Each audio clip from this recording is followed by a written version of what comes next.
What's up, guys? This is Kensuke from KensukeART.com, author and illustrator for Manga for Dummies and figure drawing for Dummies.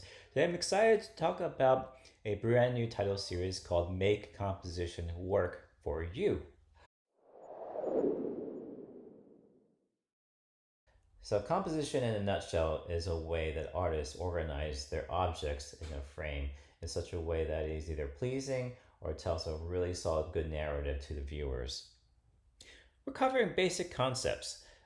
Something that I like to categorize as know-it-all-along theory. So basic concepts that are so basic that the average person overlooks the importance of making great gains in their artwork.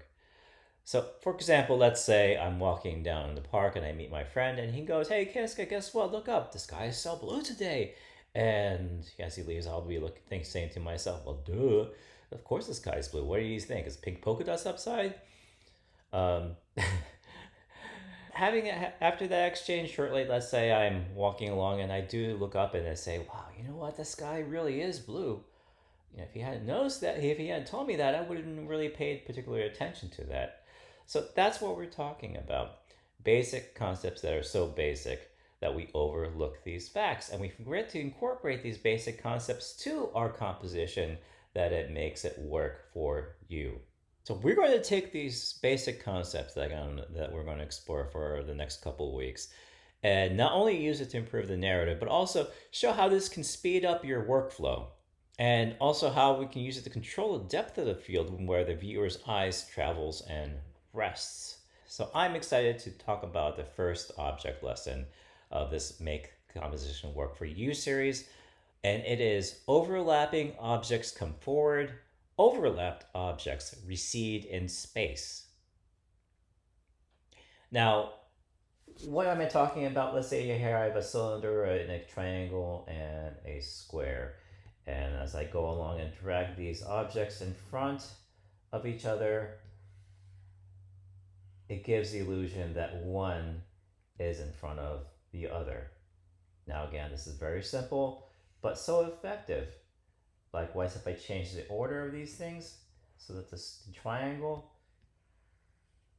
is above the other layer of the cylinder, I can take this and make it so that the triangle appears closer than the rest of the objects. Now there is a caveat for this in the sense that you can take these three objects and increase the size of them to accentuate the closeness of the proximity between the shape and the viewers. And for intents and purposes, I find it's really useful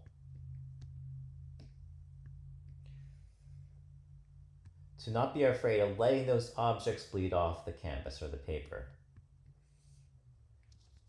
Okay, you can tell a different kind of story. How the eye travels across the frame. So for example, here, even though this object right here, this square is large, it's the largest object, and comes closer to you, our eyes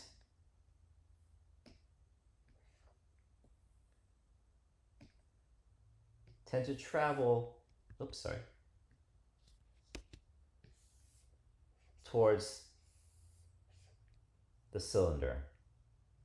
So it's not necessarily always the case that the foreground object gets most attention, nor is it the case that the cylinder or the object that's farther or the object that is smaller garners less attention. Depending on how you organize these objects, you can command the viewer's gaze to either one of these objects on the canvas. Now there is a different way, there is a technique or template that I wanted to share on how you can frame these objects, but for now we're going to talk about the simple basic, and that is objects overlap seem to be closer, objects that are being overlapped appear to go further. Now, how does this play in terms of helping us speed our composition in storyboard frame? Well, let's say, for example, I'll turn this off for a second. I'm going to show you a script. Here we have a script that I kind of made up, But it is based very closely on what I usually get from my clients, and it starts out like this. Annie and her three friends go over some of their photos they took while visiting in downtown Lancaster City. Frame 1, opening scene. Annie flipping through the photos on her iPad, let's say. Dress code. This is our art director sent me a dress code, and it says all summer clothes and shoes wearing boots since it just rained. Everybody's wearing jeans, age mid-20s. Everyone should be having fun time and enjoying each other. Wow, so you got a lot of things going in this composition. You got Lancaster City, which is it's a downtown busy hustle bustle. You have four friends, one of them all wearing wearing boots. It's rained, wearing jeans, mid 20s, and everybody should be having fun. There's a lot going on here, and the tendency is to freak out and says, "Oh my goodness, I gotta draw all these people. How tall are they? Different kinds of boots, different kinds of jeans. They all can't be wearing the same kind of color or the same kind of style. It look kind of weird. Somebody have to have different hairstyles." And what this composition does is, and if I choose to use overlapping shapes, some large, some big, I can drastically cut down my time while effectively telling a story. So what would that look like? Well, let's see here.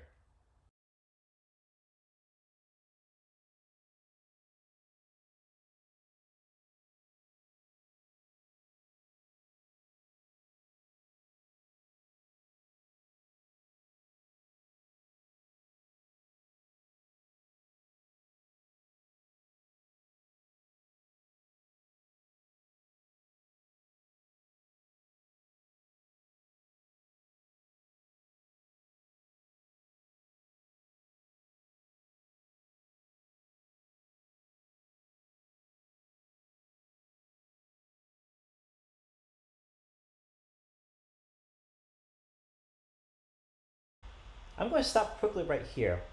So you see what I've done. I've created a large object, a person's head in the foreground, and I created overlapping objects of their friends.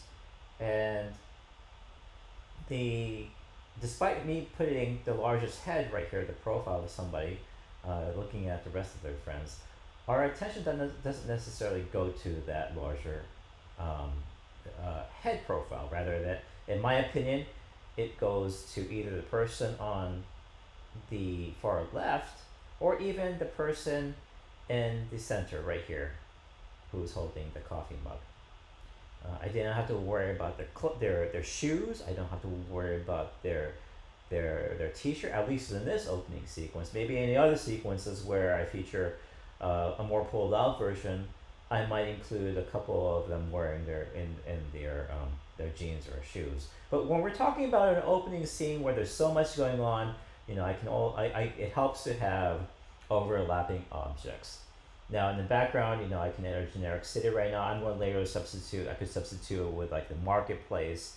This is a good start for showing the client a rough draft of the composition for narrative purposes. Now it does say that in the description, she's flipping through the photos on her iPad, so I can go ahead and transform this, and let's say